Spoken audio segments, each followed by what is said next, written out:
Bonjour, Blanche-Neige.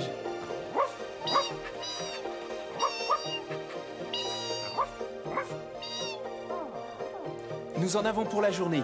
Tu es sûre que ta mère ne va pas s'inquiéter de ton absence? Oh, ce n'est pas dans ses habitudes. Ah.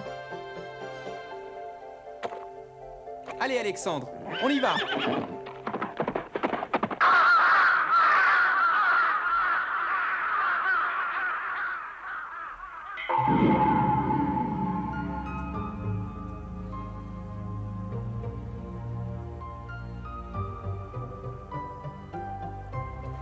Je t'avais interdit de quitter le château, mais tu t'es enfui, petite sotte.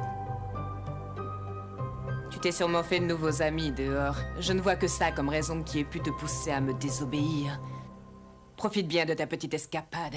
Le retour risque d'être pénible, ma fille. Je serai là pour t'accueillir. Et tu ne seras pas prête de l'oublier.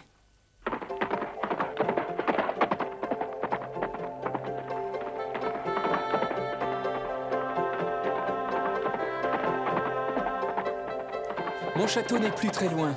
Regarde.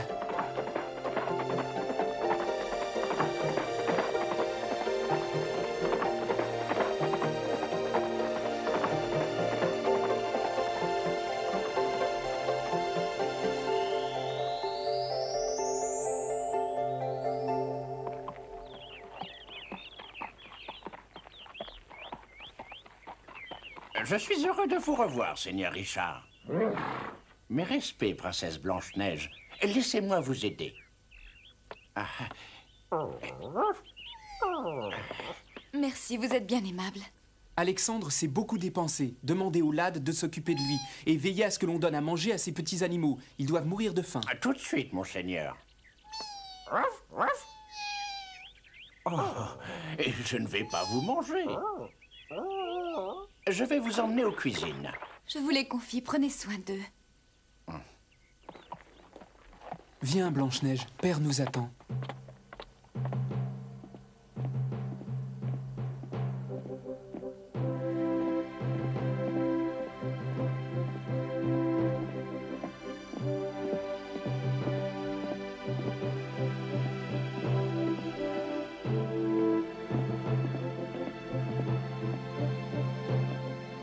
Qu'est-ce que tu regardes? Oh, excuse-moi.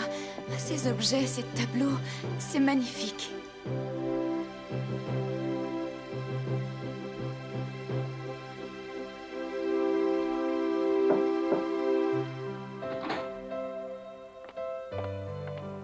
Ah, Richard, je vous attendais.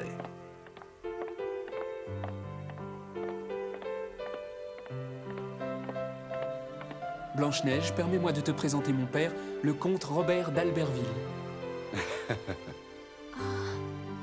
Mon père, l'ami dont je vous ai parlé, la princesse Blanche-Neige du royaume de la vallée d'Émeraude. Soyez la bienvenue en mon château, princesse Blanche-Neige. Votre présence honore cette humble demeure qui est la mienne. Je suis charmée de faire votre connaissance. Et je vous remercie de votre accueil. Vous êtes fort bien élevée, mademoiselle, et de plus ravissante.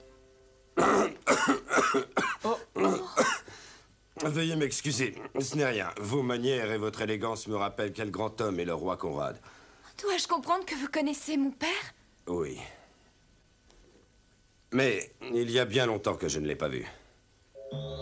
Je l'ai rencontré il y a de nombreuses années, à une époque où mes armées étaient toujours en guerre. J'avais signé un pacte avec votre père. Il m'avait accordé son soutien politique et militaire et il m'a toujours traité d'égal à égal avec une familiarité sincère et chaleureuse. Je me souviens que ses soldats lui voient une grande admiration. Il m'a sauvé la vie à plusieurs reprises. Je sais qu'il est parti se battre, mais je ne m'inquiète pas, c'est un fin stratège. Le roi Conrad est un valeureux guerrier. Je vous en prie, parlez-moi encore de mon père, vous qui êtes son ami. C'est un homme courageux et une âme charitable. Mais nous en reparlerons un autre jour. Vous venez ici pour la première fois voir mon fils, je ne vais pas vous imposer ma présence. Oh. Richard, je t'en prie, sois un hôte accueillant. Oui, nous vous remercions, père. À plus tard.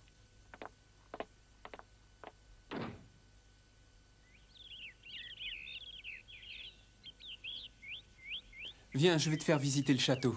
Ton père est gentil, je l'aime beaucoup. Tant mieux. C'est drôle quand même. Quoi? Que ton père et le mien se connaissent, qu'ils soient amis depuis si longtemps. C'est bizarre, cette coïncidence. Hein? J'ai l'impression que nous nous connaissons depuis toujours, toi et moi, comme si nous avions été élevés ensemble. Ma chambre? Oh, elle est vraiment très différente de la mienne. Elle est beaucoup plus grande. Oh, tous ces livres sont à toi? Oui, mais je te rassure tout de suite, je n'ai pas encore lu le quart des ouvrages de cette bibliothèque. Plus tard, je serai appelé à gérer notre domaine, alors j'étudie le plus possible pour être prêt le jour où je devrais continuer seul l'œuvre de mon père.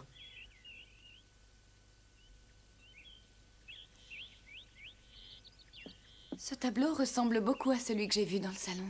Oui, ce sont des portraits de ma mère. Oh, elle est très belle. J'aimerais bien la voir. Oh. Mais qu'y a-t-il? Tu ne la verras pas. Ma mère est morte. Quoi? Maman avait une santé fragile. Le climat trop rude du nord ne lui convenait pas. Nous sommes venus dans cette région espérant que la douceur des saisons lui redonnerait un peu de force. Mais son état s'est aggravé. Un matin d'été, elle ne s'est pas levée. Mon père, inquiet, est allé dans sa chambre. Il l'a appelée plusieurs fois. Mais elle n'a pas répondu. La mort l'avait déjà emportée. Pardon, tu n'es pas venu ici pour m'entendre me lamenter, mais... Pourquoi pleures-tu, Blanche-Neige? J'ai perdu ma mère, moi aussi. Quoi? Oui, dans les mêmes conditions que toi. Maman était toujours fatiguée et un jour, mon père m'a dit qu'elle était partie. J'étais petite, mais depuis, mon père s'est remarié avec une cousine et je vis avec ma belle-mère. Ne soyons pas tristes. Nos mères ne nous ont pas abandonnés, Blanche-Neige. Elles sont près de nous et leur amour nous permet de lutter dans les moments difficiles. Oh, Richard, tu as raison. Si la princesse Blanche-Neige veut bien me suivre, nous allons visiter les caves de la propriété. Les servantes disent qu'elles sont hantées par des gnomes et des farfadets. Oh. Maman, c'est toi? Quoi? Oh, rien. Excuse-moi, je repensais à ce que tu m'as dit et je me rends compte que moi aussi, j'ai l'impression de te connaître depuis toujours. Prince Richard, j'espère qu'il y aura plein d'autres journées comme celle-ci. Je vous en donne ma parole, princesse Blanche-Neige.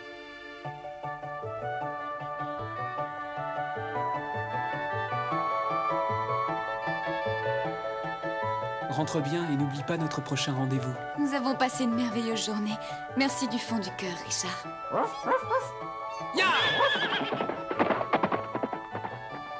Je n'ai jamais eu d'amis aussi gentils que toi, Prince Richard. Tu sais quoi, Moustache? Quand nous serons plus grands et que nous nous connaîtrons mieux, lui et moi, nous passerons toutes nos journées ensemble, comme aujourd'hui. C'est une bonne idée, non? Qu'est-ce que tu en penses?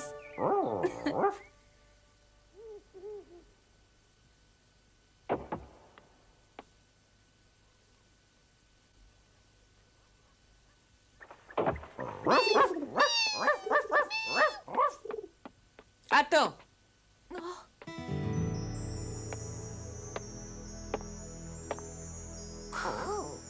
Mère, excusez-moi. Garde tes excuses, Blanche-Neige. Ce n'est plus la peine.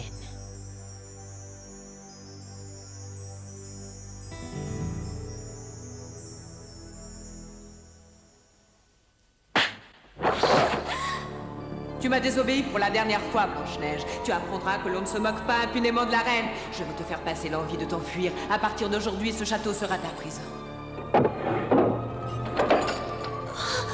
Non, mère, je vous en supplie. J'ai eu tort de vous désobéir, mais mon cœur est pur. Accordez-moi votre pardon, s'il vous plaît, mère.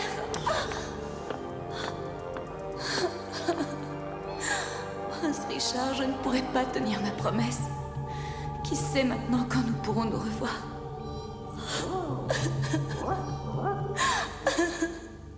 Blanche-Neige ne peut se rendre au rendez-vous que Richard lui a fixé. Sa chambre, qu'elle aimait tant, est transformée en prison.